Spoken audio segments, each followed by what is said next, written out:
Cuba admits to massive emigration wave. A million people left in 2 years amid crisis.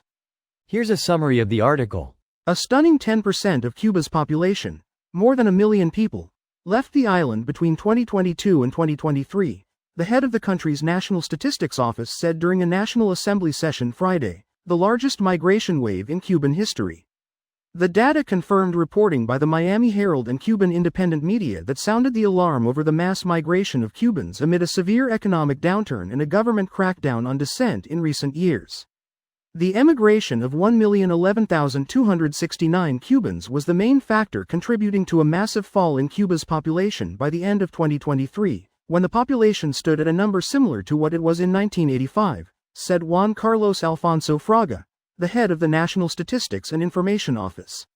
According to U.S. border immigration statistics, 645,122 Cubans came to the U.S. seeking asylum at the border with Mexico and through a legal parole program created by the Biden administration from October 2021 to June 2024.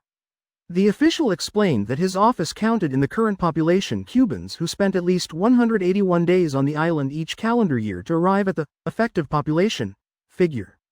In particular, Cuban Prime Minister Manuel Marrero announced several new restrictions on the island's private sector that, if enacted, could imperil its survival and aggravate food shortages.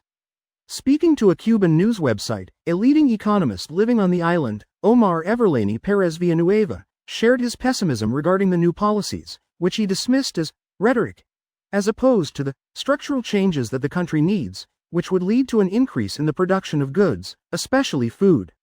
This post received a score of 7,200, with an upvote ratio of 95%. Here are the top comments in response to this article. That is 10% of the total population. In only 2 years. At this rate, Cuba will be completely depopulated in 20 years. I don't expect that to happen. But an emigration rate that high implies that the mood on the island must be one of, we need to get out of here. Every family on Cuba must be planning their exit one way or another. This would be like if 33M Americans left the country in 2 years. This isn't even a brain drain or the usual refugee wave scenario. This is a scenario of total collapse. And you know it's not the old and the weak that leave most, which leaves the country in even worse shape. There's like a crazy amount of Cuban strippers in Texas. Can you be more specific? What town? Which club? The Buena Vista Social Club. Such a good band.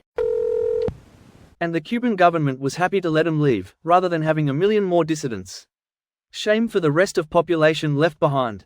Glad someone mentions the Cuban government. This is their cyclical strategy of having people leave to send money back to their families in the country. It bolsters the economy to have people leave and work in other countries. I'm certain they'll cap the exodus at some point. Cuba will do its hardest to keep the leftovers in Cuba so that their families send them money from USA. That way, the Cuban government officials can make money off those people by having customers that are flush with cash. Don't have the money? Ask your family that works in America. Cuba has made an entire elite 1%er economy by holding their citizens hostage so their families send them money. This is political corruption, whether it wears a dictator mask or democratic mask or communist mask, it doesn't care as long as the corrupt powers get the power. Here's the thing: communism sets up the government for corruption. When you have the economic, military and political power flow through the same people, all you need to do is off a few judges and you're a dictatorship. God, you're like the fifth person this hour. I'm not arguing philosophy with you people. If you can't understand that capitalism and communism and socialism and whatever ISM can be good or bad depending on who is in power, then there is no point of replying to you BC. You simply lack basic understanding of these things. I'm not gonna pester you about it. End of day, a communist country requires a benevolent dictator to work. Which means over a generational timeline, it is impossible to not fall to a bad leader once, and that's all it takes because controlling the economy and the military and the political arm is too much power in too few hands.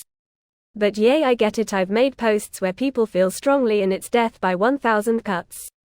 Feel free to not respond. In fact, when it happens to me, I like to quit for the night. When I don't, I always end up pissed. This video was automatically created by Reddit to Speech. The article and comments in this video were selected from Reddit according to their upvotes, and any paraphrasing was performed by smmry.com, without any human intervention.